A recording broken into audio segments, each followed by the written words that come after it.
chers compatriotes. Bonjour tout le monde, c'est Alicia, bienvenue pour une nouvelle vidéo. Aujourd'hui, je souhaite vous parler de ma Yamaha YS 125. Je vais vous dire les 8 points que j'aime sur cette moto.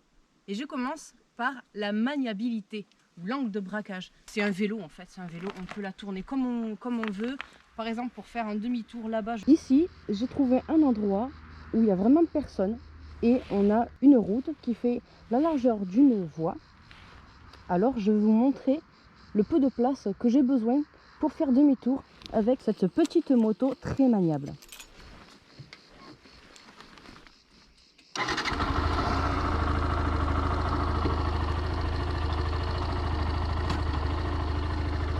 J'y vais tout doucement, juste avec l'embrayage.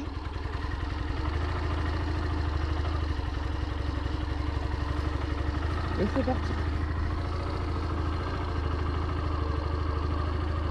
Je suis vraiment... j'ai braqué à fond et voilà, j'ai besoin de pratiquement la moitié d'une voie pour faire demi-tour avec cette moto. Je ne connais pas d'autre moto qui fait mieux que ça. Alors que pour la bobeur, je prends la voie entière. Et encore, c'est pas une sportive. L'angle de braquage est quand même bon là-dessus. Donc l'angle de braquage est vraiment très bon et rend la moto vraiment très maniable. Point numéro 1. Le point numéro 2, c'est que c'est un petit gabarit, c'est un vrai petit moustique, elle passe partout et vous avez dû me voir faire de l'interfile dans les bouchons, elle passe partout. Elle est vraiment, vraiment top. Et ce petit gabarit fait aussi que c'est un petit poids, elle fait 129 kg, c'est un poids plus chez les 125. C'est assez positif pour moi que ce soit un petit poids. 129 kg, c'est déjà bien assez. Avec un réservoir d'une capacité de 14 litres, je fais quand même plus de 400 km, elle est très économique. Cette moto, je la recommande vraiment pour débuter et c'est ce que j'ai fait moi-même. J'ai débuté en 125 sur cette moto. Elle est d'une facilité de conduite, je vous dis pas, c'est un vélo encore une fois. Elle est vraiment très simple à conduire. Elle a un bon comportement sur la route. Et même si ce n'est qu'une 125, le frein avant a vraiment beaucoup de mordant, un bon mordant. Viens, rapproche-toi. Ce que j'aime beaucoup aussi, ce qui est important pour moi, c'est qu'elle a le rapport de vitesse engagée qui apparaît ici.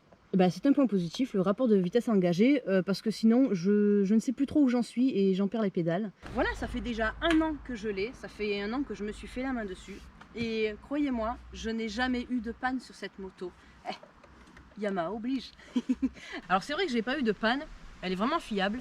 Par contre, le vendeur, le jour où j'ai acheté cette moto, elle était d'occasion, le vendeur m'a bien précisé que le problème récurrent sur ces YS 125, c'était la pompe à essence.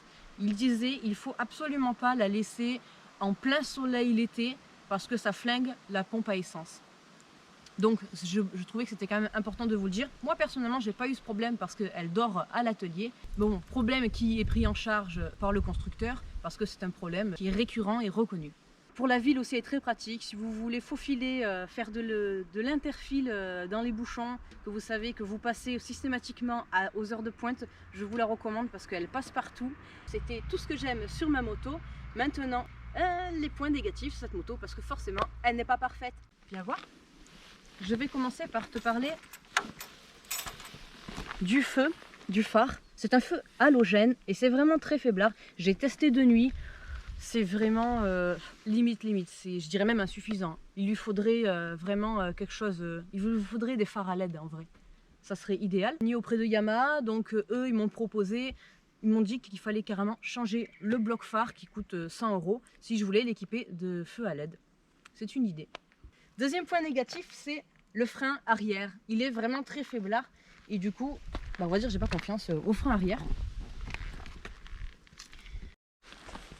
Les pneus d'origine aussi, c'est de la marque CST et écoutez, au bout de 4000 km, les pneus arrière, ils étaient vraiment nazes. D'ailleurs, j'en ai fait une vidéo, donc n'hésitez pas à les voir. Et du coup, je les ai équipés tous les deux, à l'avant comme à l'arrière, de pneus Michelin. Et je suis beaucoup plus en confiance depuis que j'ai des pneus Michelin. Donc les pneus voilà, CST d'origine qui font 6000 km et qui sont déjà nazes, non merci. C'est un point négatif aussi. Yamaha se foule pas trop par contre. Pour réduire les coûts, ils ont équipé de CST, de marque CST, mais franchement ça laisse à désirer, je recommande pas. Pour continuer sur les pneus, vous admirez les pneus de mobilette? Ça c'est, je trouve, un point négatif qui lui fait défaut en fait sur son look. Ça casse totalement son look. c'est un roadster et j'ai l'impression d'être en mobilette. Et les gens, je suis sûre, ils me croient pour une mobilette ou une petite 50. Donc, c'est vraiment très fin. C'est vrai que ça donne une bonne maniabilité, comme je l'ai dit. Mais franchement, pour le look, ça laisse à désirer. Tiens, viens voir. Ben, viens voir que, qu'en fait, il n'y a pas de warning. Je t'ai fait venir pour voir qu'il n'y a pas de warning. Je trouve dommage, ils n'ont pas équipé la moto de warning. Donc déjà, pour faire l'interfile, je mets mon clignotant, du coup, à défaut. Et il n'y a pas de coupe-circuit. Et ce que je trouve le point le plus négatif sur ma moto, encore plus que ces petits pneus, que ces fins pneus de mobilette, c'est sa petite puissance. Elle fait 10 chevaux 6. Punaise, je peux vous dire que sur la voie à 110, vous m'avez vu déjà, c'est vraiment très insuffisant et je trouve ça très dommage. Et au début, j'étais impressionnée quand j'allais sur la voie 110, je me couchais sur le réservoir. Et vous imaginez, les gens, je roulais à 100 km/h, je me couchais sur le réservoir alors qu'il n'y avait pas de pluie, il n'y avait pas de vent, il n'y avait pas de raison. Mais au début, j'étais tellement impressionnée quand je commençais. Maintenant, je suis plus du tout impressionnée.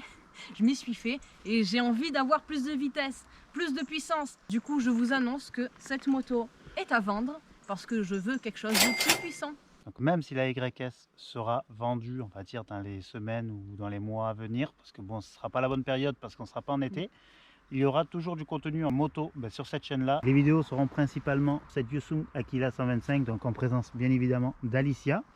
Dans les semaines qui suivent, on va faire une sorte de petite aussi présentation de Yuosung de 300 cm3, donc c'est sa grande sœur qu'on va filmer de l'année 2021 pour pouvoir justement vous faire aussi une sorte de petit, on va dire, comparatif extérieur et un petit check-up aussi au niveau des deux motos. On mettra les deux motos côte à côte et du coup ça pourra vous faire aussi voir un petit peu aussi la différence qu'il y a entre une 300 et la 125. Restez connectés, n'hésitez pas surtout à vous abonner à cette chaîne, à lâcher un maximum de pouces bleus et on se retrouve pour de futures vidéos les amis. Ciao. Ciao.